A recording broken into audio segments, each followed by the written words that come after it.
I frankly think that crisis initiation is really tough. And it's very hard for me to see how the United States president can get us to war with Iran.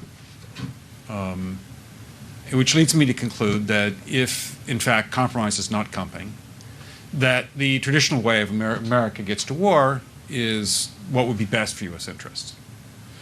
Some people might think that Mr. Roosevelt wanted to get us into World War II, as David mentioned. You may recall we had to wait for Pearl Harbor.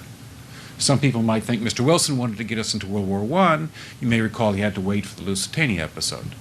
Some people might think that Mr. Johnson wanted to send troops to Vietnam. You may recall we had to wait for the Gulf of Tonkin episode. We didn't go to war with Spain until the until the Maine exploded.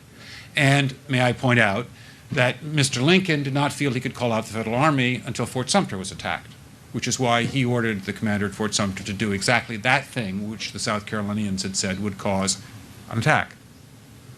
So if, in fact, the Iranians aren't going to compromise, it would be best if somebody else started the war. One can combine other means of pressure with sanctions.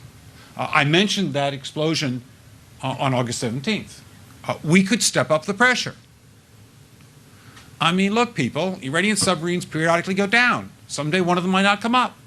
Who would know why? We can do a variety of things if we wish to increase the pressure. I'm not advocating that, but I'm just suggesting that this is not a either-or proposition. Of, it's just sanctions has to succeed or other things. We are in the game of using covert means against the Iranians. We could get nastier at that.